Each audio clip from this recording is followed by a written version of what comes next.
پوچھا جاتا ہے کیا ہے حج سے بڑا حج کیا ہے؟ کہا کہ حج سے بڑا میرے پاس جوان بیٹی بیٹھی ہوئی ہے، اس کی شادی کر دوں، یہ حج سے بڑا حج کہہ رہا ہے۔ ذرا سوچو غور کرو اے ایمان والو، اے شمع رسالت کے پروانوں، اے محمد مصطفیٰ کے غلاموں، ہمیں اندازہ نہیں ہے ہماری زبان سے کتنے الفاظ غلط نکل رہے ہیں، ہمیں اندازہ نہیں ہوتا۔ یاد رکھیے حج تو اللہ نے فرض کیا ہے، اور وہ جو شادی کا خرچ ہے یہ آپ نے اپنے اوپر خود لادا ہے، یہ آپ کی برادری نے لادا ہے، یہ آپ کے معاشرے نے لادا ہے، یہ آپ کے سماج نے لادا ہے۔ جو چیز آپ کی برادری نے آپ کے اوپر لاد دیا، آپ نے خود لاد دیا اپنی ناک کی وجہ سے، یا آپ کے سماج نے لاد دیا، اس کو کیسے اللہ کے فرض کیے ہوئے کے مقابلے میں تم بڑا کہہ سکتے ہو؟ نہیں کہہ سکتے۔ اگر کہہ رہے ہو تو گناہ میں داخل ہو جاؤ گے۔ اس لیے اول فرصت میں حج فرض ہو جانے کے بعد انسان کو حج کرنا چاہیے۔ بہرحال اس میں تاخیر نہیں کرنی چاہیے۔ اگر تاخیر کرے گا تو یاد رکھیے آقا نامدار سرور کائنات جناب محمد الرسول اللہ صلی اللہ علیہ وسلم نے بڑی سخت وعید سنائی ہے، وہ میں آپ کے سامنے بتلاتا چلوں۔ یہ فرمایا کہ اگر وہ حج فرض ہونے کے بعد حج نہیں کر رہا ہے تو اللہ کو پھر کوئی پرواہ نہیں کہ وہ یہودی ہو کر مرے یا عیسائی ہو کر مرے، یعنی اس کا ایمان کی حالت میں مرنا یقینی نہیں ہے۔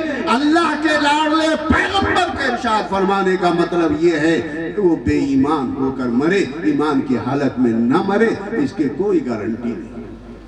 تو اس لیے میرے بھائی بڑی سخت وعید ہے، یہ خطرناک وعید ہے، اس سے بچنا چاہیے۔ بہرحال میں تو یہ بات بتلا رہا تھا، بیچ میں بات آ گئی کہ اللہ تعالیٰ کسی بھی عبادت کرنے والے سے یہ نہیں ارشاد فرمائے گا کہ ان عبادتوں کو تم یہاں بھی کر کے دکھلاؤ پھر جنت کے درجوں کو حاصل کرو۔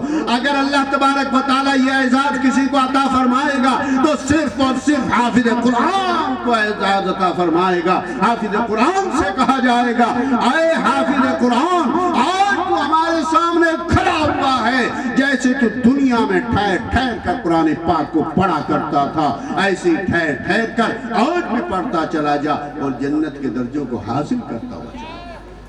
یہ صرف حافظ قرآن کو اعزاز ملے گا۔ میرے بھائیو اسے یہاں روک کر میں ایک بات اور عرض کرتا چلوں کہ یہ ٹھہر ٹھہر کر پڑھنا جو روایت کے اندر آیا ہے، اس سے پتہ یہ چلتا ہے کہ اللہ وحدہ لا شریک کو بھی یہ قرآن پاک کا ٹھہر ٹھہر کر پڑھنا پسند ہے۔ اللہ کو بھی ٹھہر ٹھہر کر پڑھنا پسند ہے۔ اور ہمارے اس علاقے والوں کو کیسا پڑھنا پسند ہے بھائی؟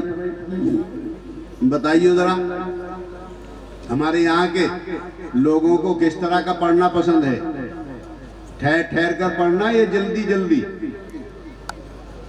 تو بتا تو دو بھائی، بتانے میں کیا حرج ہے؟ جلدی جلدی، دیکھو بتا رہی ادھر سے، جلدی جلدی پڑھنا پسند۔ کیا کہتے ہیں؟ اگر جی بس 20 منٹ لگنے نہیں دیتا، مسجد سے باہر کر دیتا ہے۔ پتہ چلا کہ مسجد کوئی قید خانہ ہے کہ صاحب وہاں سے جلدی باہر ہو گئے۔ اللہ کے بندو اس پر غور کرو ذرا سے۔